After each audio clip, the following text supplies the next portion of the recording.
Bueno, gracias amigos, ya estamos en comunicación hasta Colorado.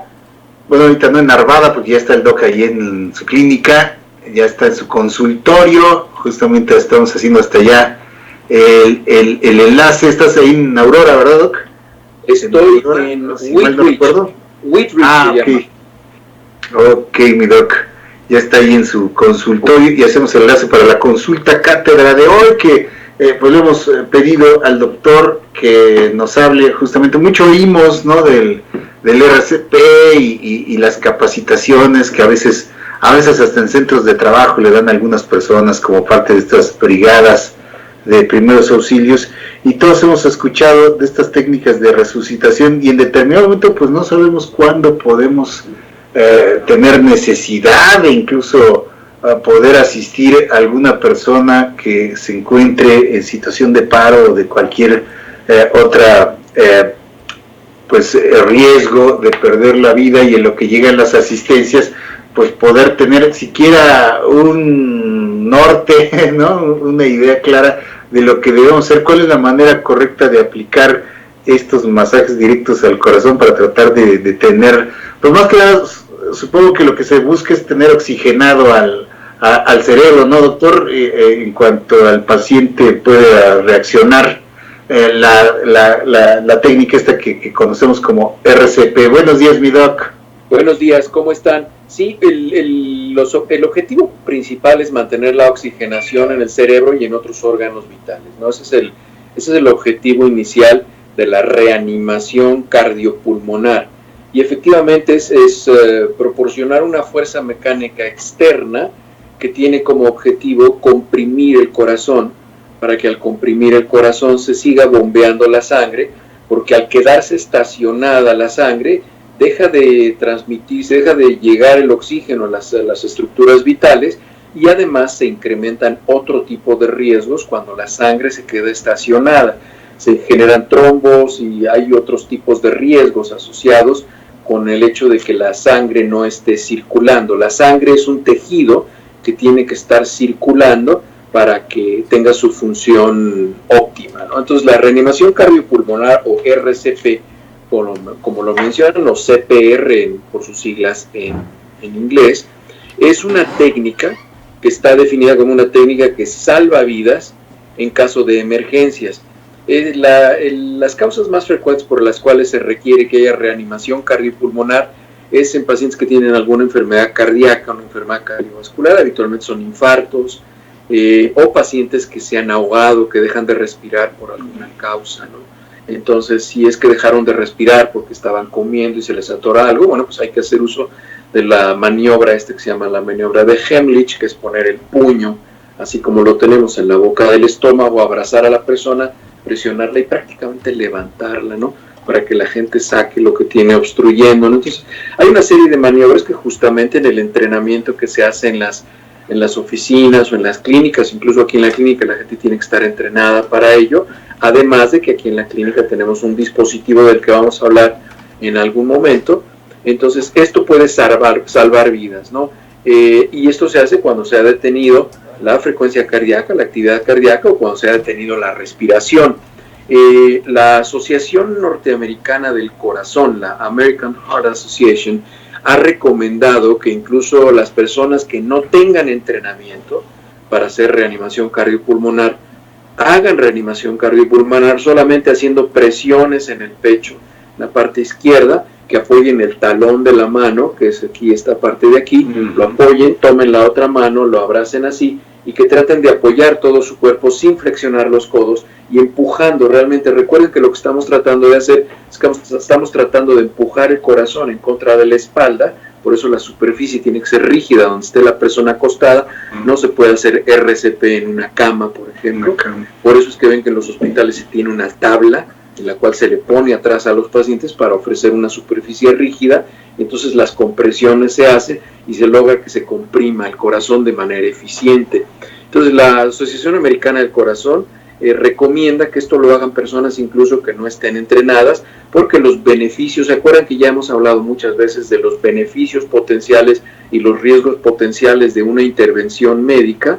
bueno, los beneficios potenciales de esta intervención de hacer reanimación cardiopulmonar, aun cuando no se está entrenado, son muchísimo mayores que los riesgos de no hacer nada.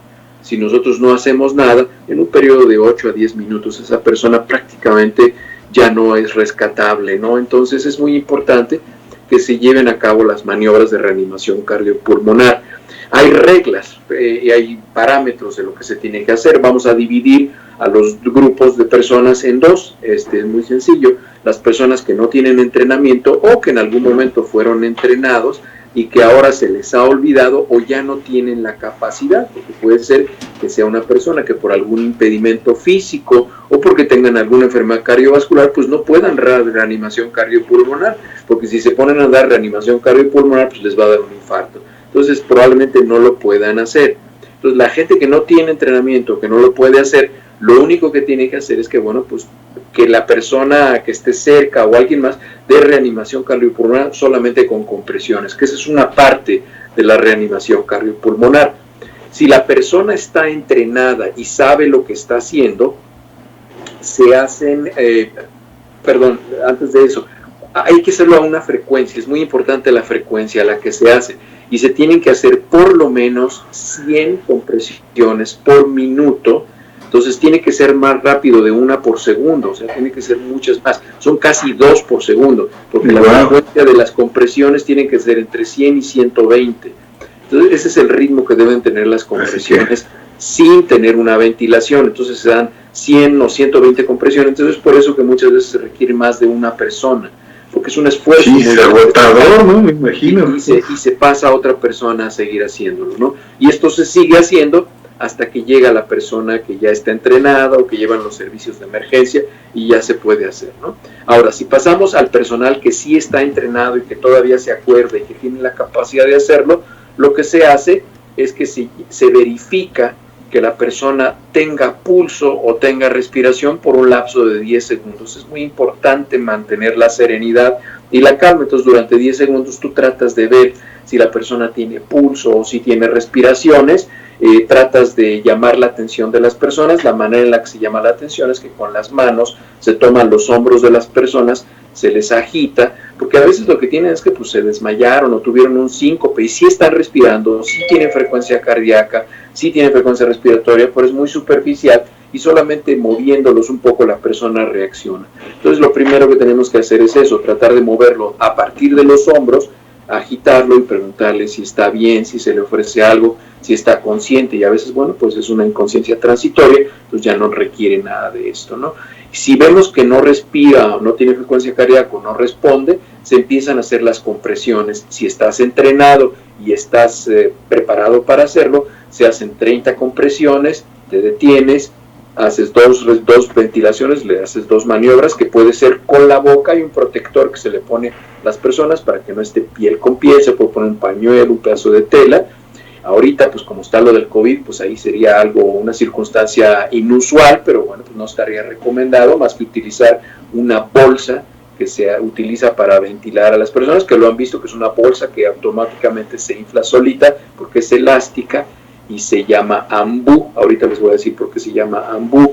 Y entonces se puede utilizar esta bolsa con la máscara, se utilizan estos dedos de esta forma y se sostiene la mascarilla para que no se escape el aire que nosotros estamos empujando. Se hacen se les ponen 2 volúmenes de aire, se vuelve a poner a un lado y se vuelven a hacer 30 compresiones, se dan otras 2 y así son 30 por 2. Ese es el ciclo que se tiene que hacer. El objetivo de hacer estas maniobras de reanimación cardiopulmonar, obviamente, pues es mantener el flujo de la sangre oxigenada, como tú lo mencionabas, que llega al cerebro y a los otros órganos vitales, como los riñones, los pulmones, el corazón mismo. El corazón es uno de los órganos que consume probablemente la mayor cantidad de oxígeno.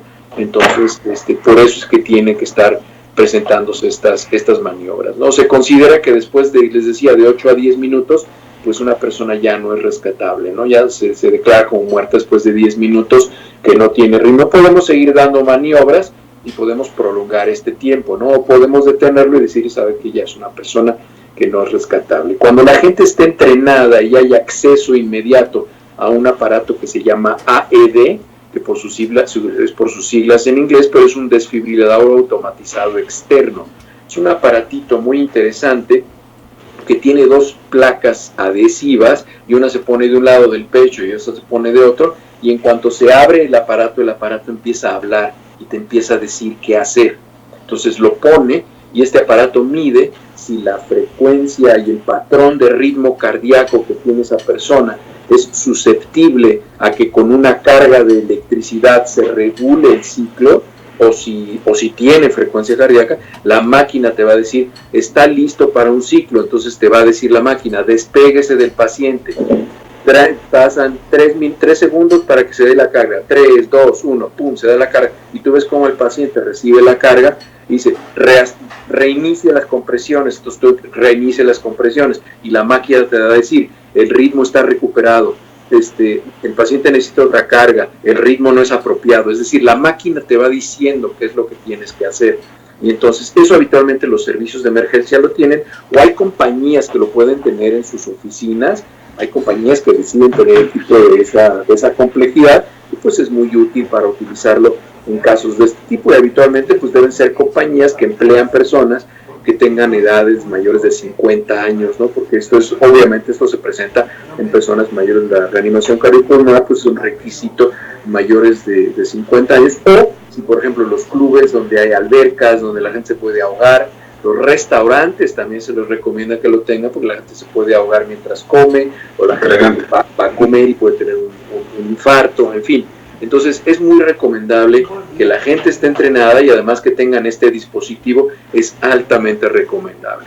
Antes de que nosotros iniciemos la reanimación cardiopulmonar, vamos a decir que nosotros estamos en una oficina y estamos en un restaurante y vemos que una persona se cae, tiene una pérdida del estado de conciencia, no sabemos si está respirando. ¿Qué es lo que tenemos que hacer? Lo primero que tenemos que hacer es que tenemos que ver si nosotros estamos seguros, que no estemos tirados en medio de la calle, que sigan pasando los coches, en fin, que no pongamos en riesgo. Nunca debemos poner nuestra vida en riesgo como rescatista, como paramédico, como médico. Nunca debemos de poner en riesgo nuestra vida. Eso es fundamental, porque pues bueno, desafortunadamente es como cuando se cae una persona a un río y se avientan por ella otras personas que tampoco saben nadar. Entonces en vez de que haya un ahogado, pues ahora ya hay 5, ¿no? Porque sí quisieron ayudar, pero pues no sabían. Entonces es muy importante la seguridad. El segundo paso antes de iniciar la reanimación cardiopulmonar es identificar si está consciente o inconsciente. Como les decía, la siguiente es si estás acompañado o estás solo. Esto es muy importante. Si estás solo, lo que tienes que hacer en primer lugar, si tienes algún teléfono a tu disposición, lo que tienes que hacer es tomar el teléfono y marcar a los servicios de emergencia. Y ya que hayas marcado a los servicios de emergencia, decirles que vas a requerir que vengan, porque vas a iniciar reanimación cardiopulmonar en un paciente que no tiene frecuencia y no está respirando, darles tu localización y empezar a dar las maniobras. No te vas a tardar más de 8 o 10 minutos hablando por teléfono, o lo puedes poner en altavoz, puedes estar hablando y puedes estar dando la reanimación cardiopulmonar al mismo tiempo. Eso es el segundo. Si tienes a alguien que esté cerca de ti, al cual le puedas pedir que hable, y tú inicias a hacer las compresiones, entonces de esa manera lo haces. Pero muchas veces estás solo. Entonces si estás solo haces lo primero, si estás acompañado haces lo segundo. Si saben que yo sé la reanimación cardiopulmonar, voy a empezar las maniobras, ustedes vayan contactando los servicios de emergencia y empiezan a hacer las maniobras y lo empiezan a hacer, ¿no? Entonces, además, bueno, pues si estás entrenado y en ese sitio en el que estás hay un desfibrilador automatizado disponible, les dices que te lo traigan, que lo abran, y tú ya sabes cómo utilizarlo, lo pones en el paciente y ya lo empiezas a utilizar, y con eso se incrementa mucho la posibilidad. No es muy complicado ni es muy difícil saber la reanimación cardiopulmonar. Probablemente uno de los factores que más tiene que aprender a controlarse es el estrés de las personas. Entonces siempre tengan en su mente que ustedes están ayudando. En principio están ayudando, no tengan ningún estrés. Si tienen alguna carga emocional respecto a la persona, porque es un familiar, es alguien a quien ustedes quieren, y eso les bloquea el juicio, mejor no hagan nada y dejen que otras personas se hagan cargo de las maniobras de reanimación cardiopulmonar. Pero ustedes piensen que están haciendo algo útil, que le puede salvar la vida a la persona, ¿no? Entonces, la reanimación cardiopulmonar tiene como para que lo memorice la gente, lo aprenda la gente, tiene unas iniciales que son CAB. Antes eran ABC, pero ya se cambiaron. CAB, esas son las prioridades, como cab, como taxi. Las prioridades son C, y C se refiere a la circulación. Entonces lo primero que tenemos que hacer son las compresiones torácicas para mantener la circulación. Lo segundo que tenemos que mantener es A, que es la vía aérea. Es decir, que nosotros tenemos que estar seguros que el paciente tiene posicionado el cuello de una manera tal que pueda respirar. Y la tercera es favorecer las respiraciones, que es la B, por breathing en inglés, para favorecer que el paciente pueda respirar. Y si no puede respirar, entonces ahí es cuando nosotros ya llegamos y podemos darle respiración de boca a boca con un protector. Hay mascarillas incluso protectoras, que son así como mascarillas de plástico que ya se utilizan para proteger a la persona que está dando. O les digo, se puede utilizar la bolsa esta que se llama AMBU, y AMBU son las iniciales en inglés, que se llama la Airway Mask Bag Unit. Eso es lo que significa. Es una máscara para dar respiración, y por eso es que se llama AMBU, son las iniciales de eso. Como una bombita, ¿no? Exactamente, es una bolsa que tiene una mascarilla al final, y la mascarilla se sostiene y se va dando, y hay de diferentes tamaños los AMBUs dependiendo de la edad del paciente, porque no vamos a utilizar un AMBU de adulto en un paciente pediátrico, porque le vamos a causar un daño pulmonar, le causamos un neumotórax o le causamos un colapso pulmonar al niño, ¿no? Entonces hay de diferentes tamaños dependiendo del volumen estimado de los pulmones, y es por edad. Entonces habitualmente el de adultos pues es genérico, ¿no? Independientemente del tamaño del adulto, si es hombre o mujer, eso no importa, pero sí se utiliza habitualmente un AMBU, la bolsa esta de ventilación, y con esto pues bueno, el paciente empieza a tener otra vez aire, ¿no? En lo que llegan los servicios de emergencia. Claro, doctor. Sí, entonces, en primer lugar, pues verificar que la persona no esté respirando, antes de comenzar a aplicar. Si la persona está desmayada, pero respira normalmente, pues nada más colocarla en una manera que esté cómoda la persona, y como dices, tratar de reanimarla.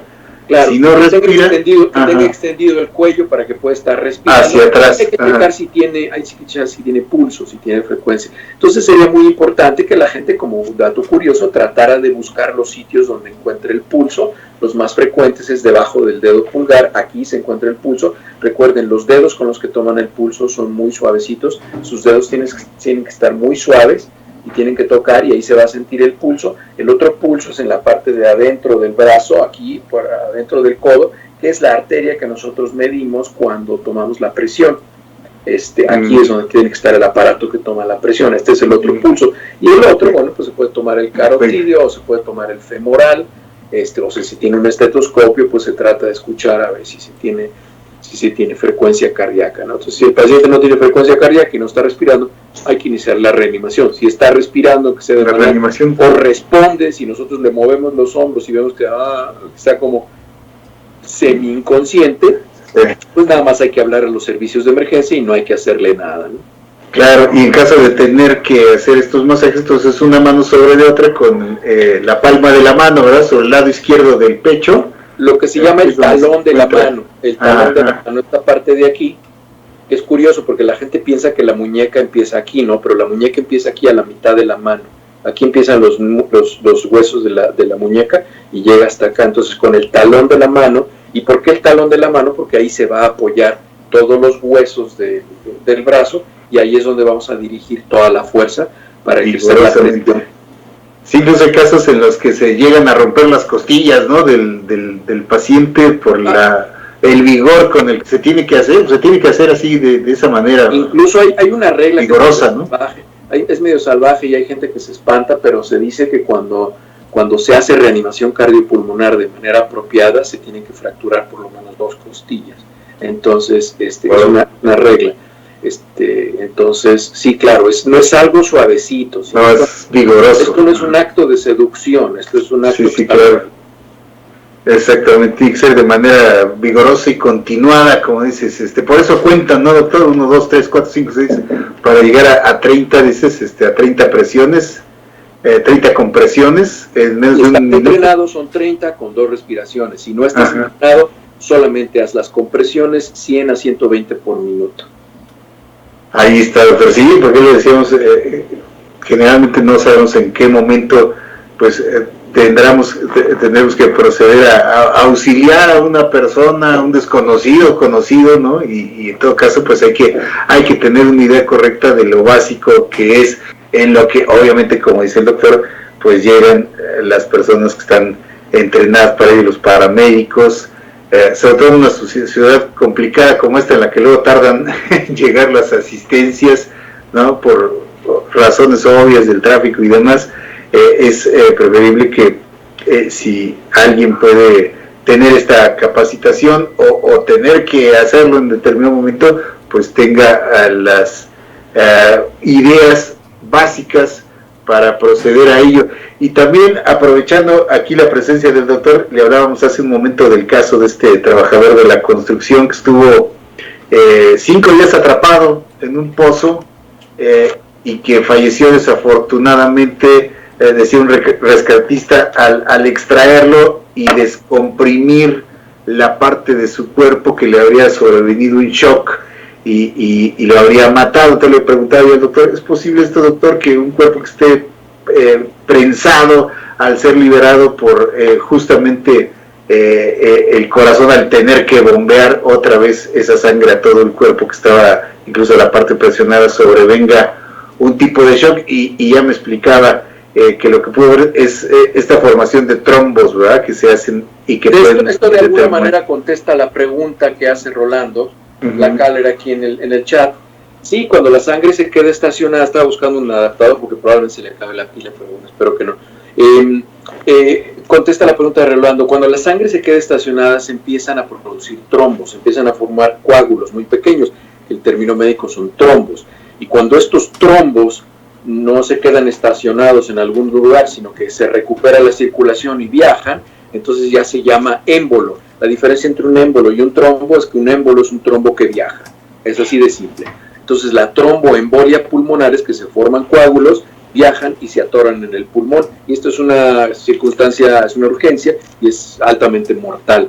Entonces cuando una persona tiene estacionada mucho tiempo la sangre por una compresión, porque le cayó algo encima, se pueden formar trombos y eso es un riesgo, que esos trombos al reiniciarse la circulación vayan y se atoren en el pulmón y se causa una tromboembolia pulmonar masiva y el paciente muere. Por ejemplo, en pacientes que nosotros operamos, que por ejemplo se les tuerce un ovario, el ovario es una estructura como este durazno, que está suspendida de un pedículo, si se gira, se pierde la circulación, entonces el ovario deja de recibir la circulación, la sangre se queda atorada allá dentro del ovario, se forman coágulos y en cirugía nosotros ya sabemos que un ovario torcido es un ovario que tenemos que quitar. Entonces lo que se hace, no se destuerce el ovario. Si yo destuerzo el ovario, el riesgo es que esos trombos se salgan y se formen. Entonces el ovario torcido, lo que se hace es que se le pone una pinza y se corta y se quita.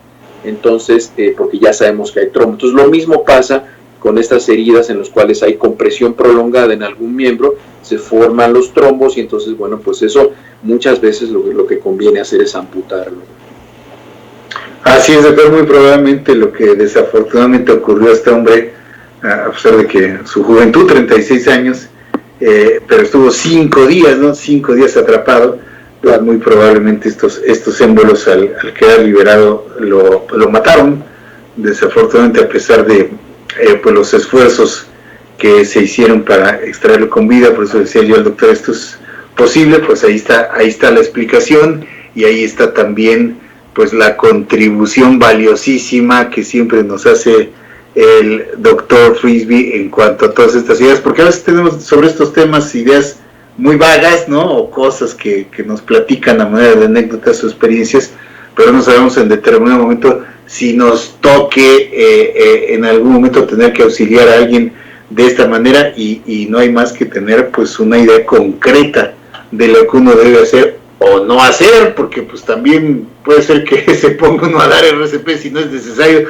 nomás le rompe las costillas de gratis, ¿no? No, pero va a despertar una persona. Fíjate que uno de los estímulos dolorosos más importantes, que incluso se utiliza para lo que platicábamos, creo que lo platicábamos aquí la vez pasada, escala de Glasgow para los pacientes en estado de coma. Una de las maniobras que se hace es que con los nudillos, con esta parte de la mano o con esta parte de los dedos, se le presiona aquí en el esternón y eso es muy doloroso. Esta es una parte muy sensible, el tórax es una parte muy sensible. Entonces, si empiezas a hacer presión ahí y el paciente no esté inconsciente, créeme que va a responder y no va a ser de manera muy gentil. Muy bien, mi doc. Pues muchísimas gracias. Hasta para eso también hay que estar preparados, ¿verdad, mi doc? Desde luego que sí. Pues te mandamos un abrazo, mi doc. Es que ya vas a empezar allá con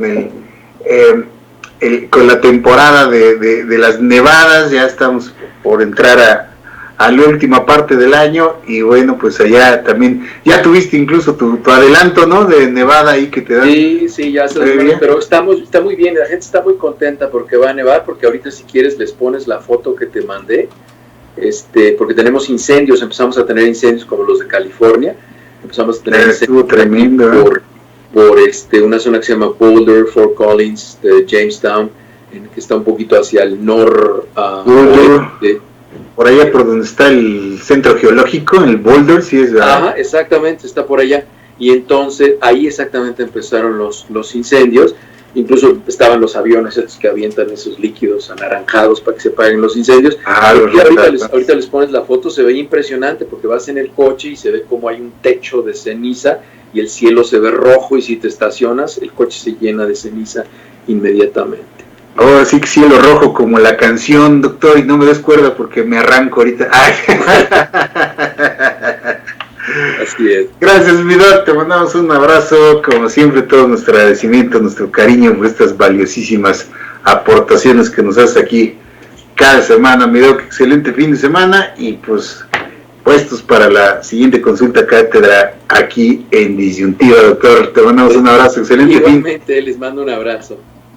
Gracias a todos, queridos amigos, por su atención y su participación. Hacemos una pequeña pausa y continuamos aquí en Disyuntiva.